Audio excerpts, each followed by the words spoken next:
نحمده ونصلي على رسوله الكريم أما بعد فأعوذ بالله من الشيطان الرجيم بسم الله الرحمن الرحيم قال الله تبارك وتعالى في كلامه المجيد والفرقان الحميد ذلكم مقسط عند الله وأقوم للشهادة وأدنى ألا ترتابوا إلا أن تكون تجارة حاضرة تديرونها بينكم فليس عليكم جناح ألا تكتبوها وأشهدوا إذا تبايعتم ولا يضار كاتب ولا شهيد وإن تفعلوا فإنه فسوق بكم واتقوا الله ويعلمكم الله والله بكل شيء عليم صدق الله العظيم۔ میرے واجب الاحترام خواتین و حضرات، ارشاد باری تعالی ہے ذالکم اقسط عند اللہ، یہ حکم زیادہ انصاف والا ہے اللہ تعالی کے نزدیک، واقوام للشہادت، اور زیادہ درست ہے گواہی دینے کے لیے، وادنا اللہ ترتابو، اور یہ زیادہ قریب ہے اس بات کے اندر کہ تمہیں شک نہ پڑے ایک دوسرے کے معاملات میں،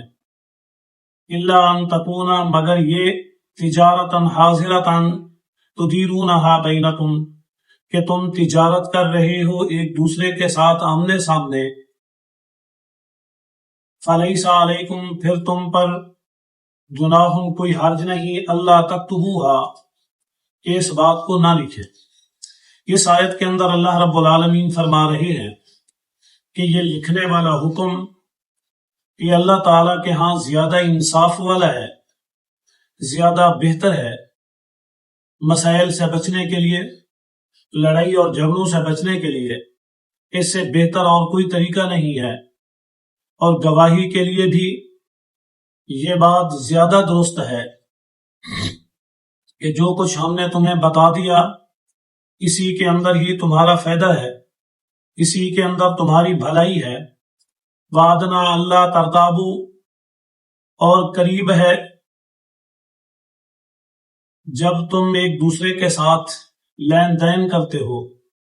تو یہ زیادہ قربت والی بات ہے، یہ زیادہ بہتری والی بات ہے، ایک دوسرے کے ساتھ تعلق، معاملات، نظام، ہر ایک چیز کو بہتر رکھنے کے لیے اگر تم چاہتے ہو کہ اسے ہمیشہ قائم رکھو، بھائی چارہ قائم رہے، دوستی تعلق قائم رہے، رشتہ داری قائم رہے، معاملات بہتر چلتے رہے، تو پھر تمہیں چاہیے کہ ہر ایک بات کو جب بھی کوئی لین دین کرو، جس کے لیے میعاد مقرر کرنی ہے، اس کے لیے قیمت طے کرو، وقت طے کرو، سب چیزیں اس کے لیے مقرر کر کے اس پر گواہ قائم کرو۔ ہاں، اگر تجارت تم کر رہے ہو، آمنے سامنے حاضر ہے، کوئی چیز لی اور دی، پھر کوئی بات نہیں ہے، پھر کوئی لکھنا ضروری نہیں ہے، پھر تم ویسے بھی کر سکتے ہو، ایک دوسرے کو لے اور دے سکتے ہو، تمہارے اوپر کوئی حکم نہیں، تمہیں کوئی مجبور نہیں کیا گیا، تمہیں اس پر کوئی پابند نہیں کیا گیا کہ آپ اس معاملے کو اس انداز سے کریں۔ وَشْهِدُوا إِذَا تَبَايَعْتُمْ، ہاں اگر آمنے سامنے بھی کوئی چیز لے اور دے رہے ہو، اس وقت بھی تم لکھنے کے علاوہ، یعنی لکھائی کی کوئی ضرورت نہیں، اگر کوئی گواہ بنا لو، جو لین دین خرید و فروخت ہو رہی ہے، اگر کوئی گواہ موجود ہے تو یہ بھی بہتر ہے، یہ بھی اچھی بات ہے، تاکہ اس کے اندر اشکال پیدا نہ ہو، اس پہ کوئی اور بات نہ ہو سکے،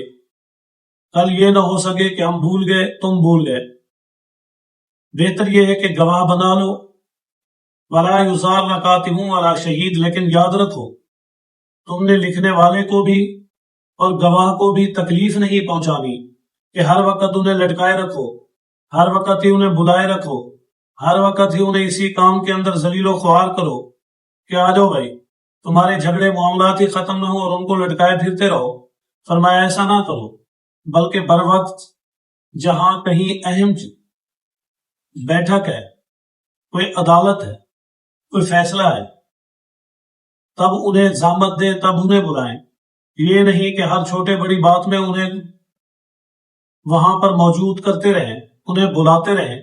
فَإِن تَفْعَلُوا اگر ایسا کرو گے فَإِنَّهُ فُسُوقٌ بِكُمْ بس بے شک تم گناہ کرنے والے ہوں گے، زیادتی کرنے والے ہوں گے، تکلیف دینے والے ہوں گے، نافرمانی کرنے والے ہوں گے۔ اس لیے کہ اللہ تعالیٰ نے یہ حکم دیا ہے کہ تم کسی کو ایذا، تکلیف، پریشانی، زیادتی نہ کرو، بلکہ ایک اچھے انداز کے ساتھ اپنے معاملات کرو، سنجیدہ طریقے کے ساتھ اپنے معاملات کو آگے بڑھاؤ۔ واتقوا اللہ اور اللہ سے ڈرو،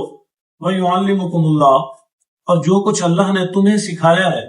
اس کے مطابق کرو، جو تمہیں بتایا گیا ہے وہی کرو۔